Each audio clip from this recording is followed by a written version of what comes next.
Of course, since we're still sorting through this pause, we do want to actually introduce a new friend of the desk. Voyboy of Curse is here to hang out with us. We're going to have you do some post-game analysis, but figure, how about some post-pre-game analysis? Sounds good to me. Yeah. All right. So we already talked about Cloud9, Tempest, and Complexity Black. Complexity Black. Unfortunately, Voyboy, we don't have easy access for your team compositions, but what do you remember? Because there was a heavily single-target team composition. Warwick, Elise, LeBlanc, Lucian, and Lulu. Lulu, yep. Had it. That's the one. Versus a heavy AoE composition on the other side. Yep, they had Shyvana, Kha'Zix, Ziggs. Shyvana, Kha'Zix. Karma Corki. So they had like 4 AoE champions and Kha'Zix, which is pretty ideal for the Kha'Zix because when you play Kha'Zix jungle or even like when you play mid, you really want to have a lot of AoE and CC setup from your team so you can get everyone low, and then the Kha'Zix can just go in and try to clean up. And I think that's probably why the Complexity Black picked up Lulu, because even though Lulu got nerfed as a support, her base numbers and all that were hit pretty heavily. Not only is it like one above us comfort champions, but you can whimsy the Kha'Zix when he comes in to try to deny him the resets, and that kind of seeks to undermine the whole point of the team comp, which is really just to get the Kha'Zix going in the fights. But I think that, honestly, team comps are pretty interesting. Complexity Black has like really heavy pick. If they get like one person isolated, they can just like Warwick ulti, like Elisa Kun LeBlanc combo, and just like pop them. And then you have like the Karma Corki lane, which Cloud9 made pretty popular recently. And I'm actually really interested to see how that does. So how do you play out these sort of single-target fantasies where it's like, we can't just like show up for Dragon and team fight you? Like, that's easy, but you're never going to win those probably being so single-target focused. How do you set up all these like, go, pick that guy off? Yeah, so Complexity Black's team comp, it's not going to be as good in a straight 5v5 team fight for the most part. And the way you really want to play the team combat is to try to establish vision control and try to deny the enemy vision. Because really, pick comps excel when you have the upper hand in terms of map control. Because if people ever want to try to contest an objective or like even walk into a brush, if you don't have a complete idea of what's happening in that brush, they could be like a Warwick and a LeBlanc there just to kill you. And if they kill you right off that, they can look to force Baron, and with like pretty low cooldowns on a lot of their CC, they can just like look to pick the next person that comes in, and you can get in a pattern where Cloud9 Tempest is just always scared to do anything. And even though they have the stronger team fight, they can't effectively get in a position where they can force those fights if they've lost vision control. And it's like a 4v5 chain. Every time one person gets picked off, they gain more again and again. Yep, pretty much. Speaking of, though, the top lane matchup, or even the mid lane. Let's do the mid lane matchup. Okay. LeBlanc versus Ziggs. You are a mid laner now. I still remember you as a top laner because you played it for so long. But still know a little thing or two about both. Yeah, well, maybe we can do both. Depends how long go. this delay ends up going on for. Let's start with LeBlanc versus Ziggs.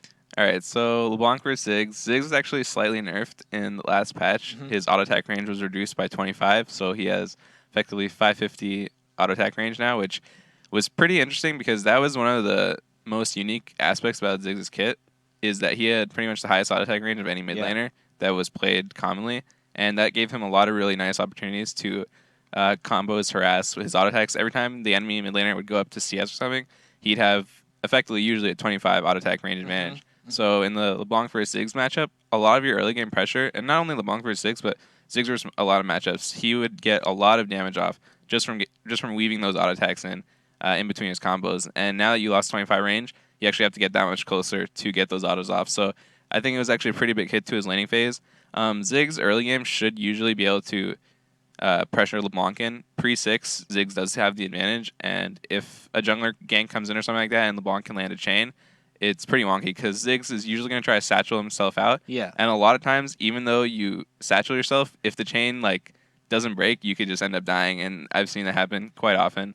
But yeah, Ziggs should be able to pressure LeBlanc in a 1v1. It's actually pretty reduced after the Ziggs nerf, but I think the same. It should probably play out similarly. Yeah, because it's really interesting since Probably was the Ziggs main, and now he's going up against Ziggs with LeBlanc. Yep, exactly. Yeah. Okay, sorry, I was listening to my headset. So then actually transition then to the top lane matchup then. Shyvana versus Warwick here. I think both ran teleport as well. How's that one go? I feel like if Warwick doesn't run out of mana, he should be okay. Yeah, so obviously both top laners running TP. TP is really strong summer spell. Heal and exhaust were buffed pretty significantly, but I think for top laners, you can almost never go wrong running TP. It just gives you so much control. And if the other top laner runs TP and you don't, you're going to be at a pretty severe disadvantage because you could just fall behind in like one shopping, lose the tempo, and then like suddenly the waves push to your turret, the enemy team's forcing dragon, like, and they have like a TP that they can always use to make that dragon fight a 4v5 or whatever. So teleport just brings a lot of team utility and a lot of personal safety in lane actually too, because all you really need to do to secure a safe laning phase with TP versus someone with like a different summoner spell is to just push out a few early waves, go back, TP back to lane. Your TP's on a pretty reduced cooldown, so it'll be up usually for the next objective, and then you can have like an item advantage. And if the enemy top laner isn't like ready to shop, they either have to call their jungler to hold the lane, which reduces map pressure for everyone else, or they just have to lose out on a lot of CS and EXP. Yeah. And so with both top laners taking TP, it's pretty even in that regard. I've actually haven't seen Warwick in a while. There was a period where everyone was playing him for the Darien period. Yeah, exactly, for a few weeks, and then he just kind of got dropped. Almost similarly to Mundo, but I guess both top laners are kind of slightly making a comeback now too. Shyvana should be able to pressure the Warwick in early game. I think actually with the item changes, with Glacial Shroud's price getting reduced, which I think was a pretty popular Warwick item because it gives you mana, CDR, and armor, all stats that you need. I think we might see an early one of those coming out from Westeros because it actually got reduced by 400 gold, which is pretty significant. You can have a very early Glacial Shroud now, and you can obviously transition that into a late game Frozen Heart or Frozen Fist if you're feeling a little bit quirky. But I think that the lanes should be pretty even. Both top laners are probably just going to be looking to farm.